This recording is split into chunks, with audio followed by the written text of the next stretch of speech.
Okay, I'm going to be talking about resource guarding. This was a topic that was requested for me to expand on by a former student and a follower on the YouTube page. So thank you, Taylor, for that suggestion. It is a very interesting topic. I have dealt with a lot of resource guarding. It's a topic that I understand very well. And so I'm going to expand on that a little bit more than maybe I have touched on in the past. So resource guarding, also known as food aggression, is a behavior, to display in which the dog will do a certain set of behaviors in order to keep the perceived threat away. And if we look at resource guarding and we break it down, you have resource guarding. So let's break that down. A resource is anything the animal perceives as valuable. So if it has value, it automatically becomes a potential resource. Some very common resources and very common displays of resource guarding or aggression in that sense is food aggression. So when people think of food aggression, this is a form of resource guarding. So resource guarding, in this case food is the resource, right?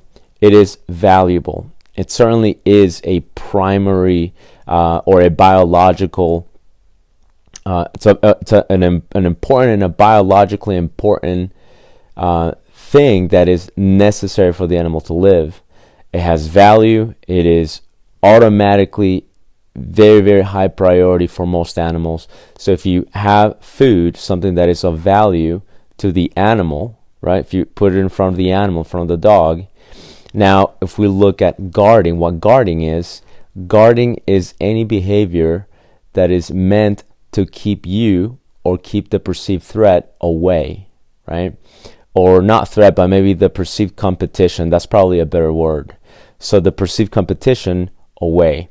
So any behavior that has the intent to keep the competition away, that would be the guarding part of resource guarding.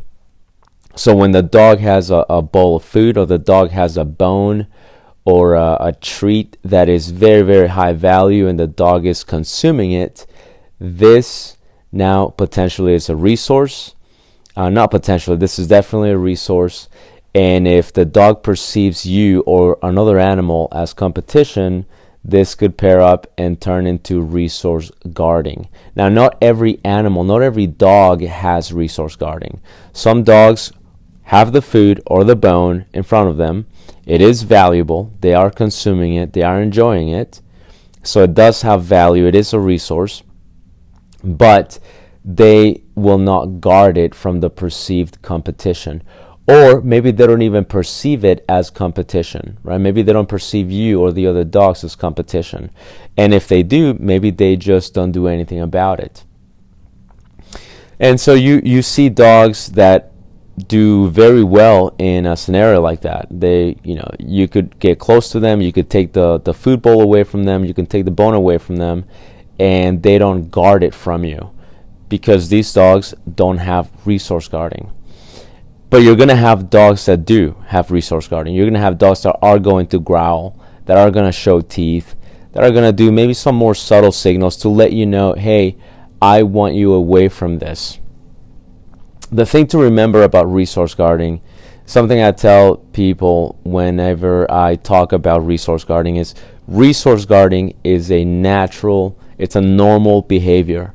It is perfectly normal for an animal to display this type of behavior. Granted, not every animal does. You'll see even dogs, but you'll see species of animals that could eat in harmony without any issues whatsoever. And maybe in that picture, for some animals, there is no need to resource guard. But in some other scenarios, you will see some resource guarding even within that species. But if you look at primates, for example. Primates are really, really, it's really easy to see resource guarding in primates.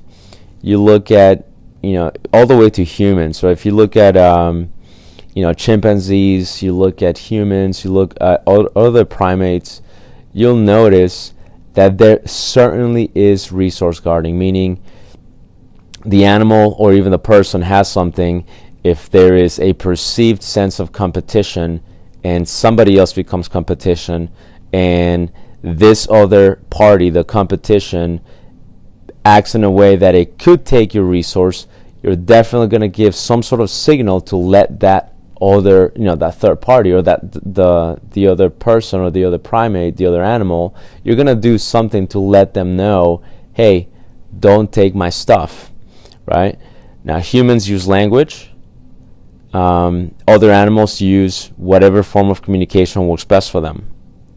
You look at any animal, right? Really, it's not even just with other species. You could say, well, yeah, a lion will resource guard from the hyenas because they really are competition, and they're really, just trying their best to consume as much of the kill as possible so that they get to eat. But this even happens within the same species too. Resource guarding is normal. It really, truly is a normal behavior. The big takeaway there is that right there. It is a normal behavior. So if your dog, or if a dog has resource guarding with food, at least, you have to realize that this is fairly normal. Okay, it's nothing out of the ordinary. There is nothing wrong with your dog. There is nothing wrong with the animal. This is meant to happen. You're supposed to want to eat all of your food if this is potentially a scarce resource. And if there is competition, you're going to guard it. It is part of the survival mechanism. It's going to happen. Now, with dogs, we do get spoiled. With our average pet dog, they're not wild animals. They are domesticated, at least to a degree, but they are domesticated. They're considered domestic animals. So when a dog resource guards, we as in society, we look at that and we go, that's unacceptable. I can't believe he's doing that. And we forget that they're still just animals. They are just animals.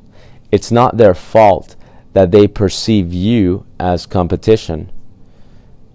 Okay, that's just their perception. Maybe you've never taken anything away from them. Or maybe you have. But it's not their fault that they perceive maybe your children as competition. Maybe your children have taken things from them. The other dogs, dogs by themselves, if you have 3 dogs and you put one food bowl or one bone, they're automatically going to be competition. That's just how it's going to be. Okay, if you grab 3 dogs, even in the same household, and they get along great, you put one bone in the middle of the room, there is going to be a sense of competition there. So it is natural that at least one of these 3 dogs, if not all of them, are going to display some sort of guarding behavior. Maybe it won't be violent, maybe it'll be subtle, but there will be some guarding behavior. There will be some possessiveness, because it is a scarce resource in this particular scenario. So dogs doing this, growling, showing teeth, freezing when they have a bone and you're nearby and they perceive you as competition, you have to realize there is nothing wrong with your dog. Okay? Now I'm not justifying it. I'm not saying just they're animals, so just you got to let them be. I'm not saying that. All I'm saying is, first of all, let's not freak out about it. It's not the end of the world. Your dog is fine. Your dog is a good animal still. But we have to look at this as a couple of things could be going on here. One thing that could be going on is maybe this is an an inherent trait in that particular individual. Resource guarding, just like many other behaviors, sometimes they are inherently there for certain individuals and they're not there for other animals, for other dogs. So you'll have some dogs that you could take their bones, you could stick your hand in the food bowl and you can pet them and squeeze them while they're eating or chewing their bone, and not once will they show you any resource guarding. And then you'll have dogs that you never even have to do that. You just look at them as they're eating and they automatically start guarding. Because some animals, some dogs, are more naturally prone to develop that behavior because they have different characters, different personalities. So some dogs will have that automatically. The other thing to look at it, the other way to look at it is, could it be a relationship problem? By relationship, what I mean is, if your dog maybe has had some sort of misunderstanding through maybe accidental rehearsal or accidental, maybe you accidentally did send the wrong message without you realizing it. A very common one is the dog is chewing on a bone and you start petting your dog. You go, oh, you're so sweet. You're enjoying that bone. That's awesome. I love you. Yeah, enjoy that bone. And I'm not saying that's bad necessarily. It could be. But what I'm saying is, some dogs will look at this as you pestering them while they're chewing on their bone. And even though that was not your intention, this became the perception. Perception is everything. So if the dog happened to perceive that as competition, as you're pestering it, the dog could potentially go, well, crap, if you're going to pester me, I have to let you know that this is my bone and that you should back away. Therefore, the dog now could potentially resource guard as a result of that happening multiple times. So if it is relationship oriented, this is something that can be addressed without any issues. Okay, and here's how I know too that this is relationship oriented too in many instances. If you are familiar with temperament tests, if you know how temperament tests work, this could be a podcast or an episode by itself, in and itself, because that topic itself is complex enough. So I'm not gonna dive deep into that here. But a temperament test, very, very quickly, is when a neutral person assesses the dog's temperament by putting it in different scenarios and assessing and evaluating how they respond to those scenarios. One of these scenarios, depending on the type of temperament test you're conducting, could be resource guarding. So doing temperament tests, I have done temperament tests in which I see no resource guarding whatsoever from the dog. And I'm, part of the test is I'm pestering the dog to see how they respond. We're doing this safely, of course, but we're doing it to see how the dog responds, and nothing happens at all. But then the owner, the person who actually owns the dog, will say, oh, he does growl at me. Okay, so this could be an example of relationship. Doesn't do it with a stranger because there is no relationship. Will do it with its owner because the dog feels more comfortable with the owner. Sometimes the flip side of that happens. I've done temperament tests, and this happens more often, where the flip side of the previous scenario happens, which is you do the temperament test, you put the dog in that resource guarding scenario to evaluate their response. And during the temperament test, during that scenario, they will guard. They will even bite the assessor hand. And they can get pretty violent. Not always do they get that violent, but there will be some sort of guarding with a lot of these dogs. And you ask the owner, hey, does your dog do that with you? And they'll go, no, not at all. I could take the bone, I could take the food bowl, and not once does he growl at me.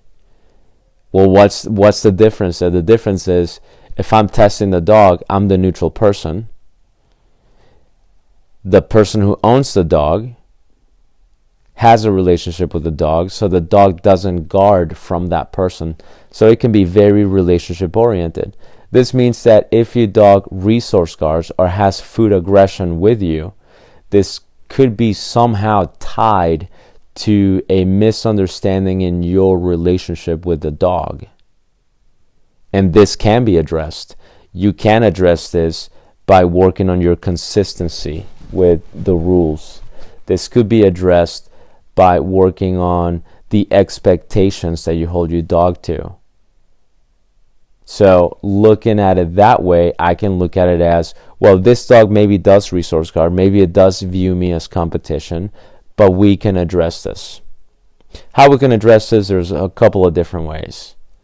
There is the counter conditioning and systematic desensitization. Basically, I tell the dog through this particular drill, I let the dog know, hey, I'm not going to take your food. I don't want your food. And my presence actually doesn't mean I get to take away your food. My presence means I add value to what you already have.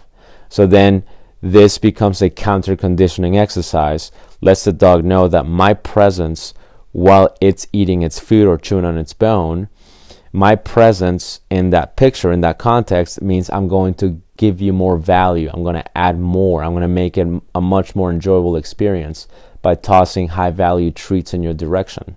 So suddenly my presence when you have a bone or a food bowl doesn't equal crap, he's going to take my stuff. It equals, oh great, he's going to bring me more stuff. So that's one way. The other way is through corrections, through positive punishment. So positive punishment meaning you do this, there's a consequence, timely consequence, and it is done properly without really going over the top, but using just enough to let the dog know that's not going to happen. And then the dog goes, oh, got it. Yep, not going to do that. Provided the dog understands this. Provided there's already some sort of relationship there. If there is no relationship and you do that, or the relationship is not good and you do that, you give the correction, this could potentially make your relationship even worse.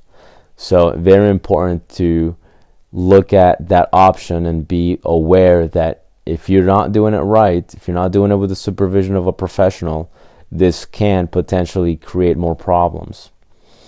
But basically you, in either case, you are addressing, hopefully you're aiming to address the relationship, where you're letting the dog know, hey dude, you got the wrong idea. I'm not competing for your bone. Or you're going, hey, you don't get to do that. But in either case, you need to do more than just those two exercises. I would prescribe more consistency, more training, more clear rules and boundaries in the relationship to let the dog know that things are a certain way. I'm not just saying a bunch of rules and restrictions. I'm saying fairness. Okay, this is part of the relationship process, is fairness. I want my dog to feel safe. What I do with my dogs is I have this obviously not verbal, but I have this unspoken contract with my dogs. And my contract is this: I will not make you feel uncomfortable. I'm not going to harass you. Not only that, but I'm not going to let anybody else or any other dog harass you. This means if I give you a bone or if you have a chew toy, I will make sure that you enjoy that. Not only that, I'm not going to pester you, but also I'm not going to let somebody else or another dog pester you. So if you're enjoying your bone, I'm not even going to let the other dog stare at you while you're enjoying your bone, because that can be annoying too. I'm going to make sure that you enjoy it. But at the same time, I'm going to make sure that you also leave the other dogs alone when they are chewing on their bones. So I am providing them with this predictable relationship where I'm letting them know you can relax. I am going to be fair to you. I'm not going to harass you or pester you. There's no need for that. But at the same time, on the opposite side of that, I also expect you to conduct yourself in a respectful manner. Just like I'm going to be fair with you, I expect you to be fair with me as well. So I'm not going to harass you while you're eating, or in any other setting. I'm not going to harass you or make you feel uncomfortable, but I'm also not going to accept unreasonable displays of aggression, or any display of aggression, period. Meaning, as an example, if you are chewing on your bone, and part of my contract is I'm not going to make you feel uncomfortable. I'm going to make sure nobody or no dogs make you feel uncomfortable. You can relax. But if I happen to be in the same room, I'm not even looking at you, and you come at me and charge at me to push me away, no, that's unfair. I'm fair to you. And in that scenario, what you did was unfair. So we have some relationship building and some bonding that we need to address here. Okay? What made you do that? What am I conveying that makes you feel like this is something you have to do? If the answer to that, well, I've gone through everything, there's just not much. Maybe in the past, in your previous home, this happened, but this is not your previous home. So I'm going to tighten up things a little bit more. I'm going to go, all right, dude, we're going to have to restrict and limit some of those freedoms that you have, and we're going to maybe revamp our relationship a little bit so that you know that there is a little bit of a hierarchy here. Okay? There are some boundaries, there are some rules that you have to abide by. And I will clarify the relationship that way.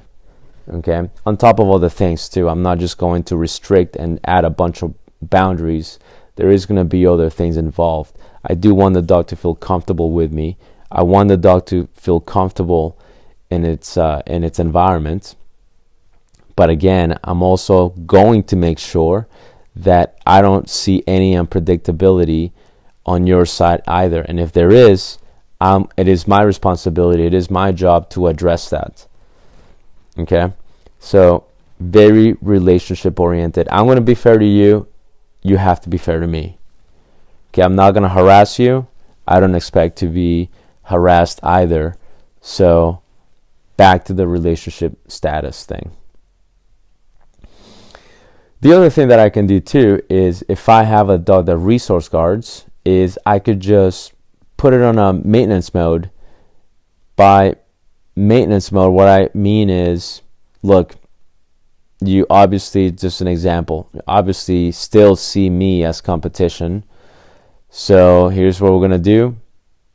If I didn't want to address the relationship, if I have a client that maybe doesn't have the knowledge or the skill to address this despite my efforts, here's what I can do. I can go, hey, here's what you're going to do. Just feed him in his crate, period.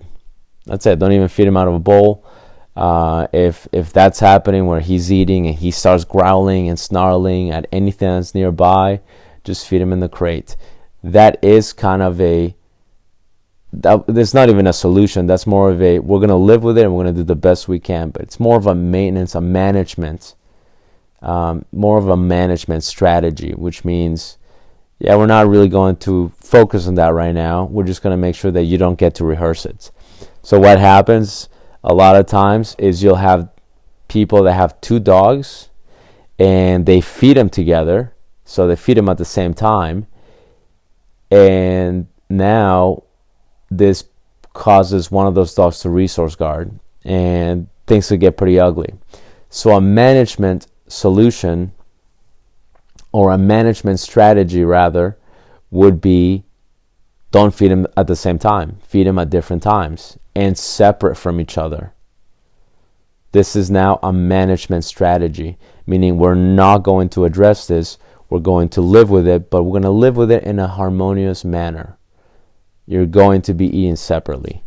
Or I am going to feed you in your crate so that you don't get to rehearse this behavior, so that you don't get to see this thing that gives you the idea that I'm going to take your food.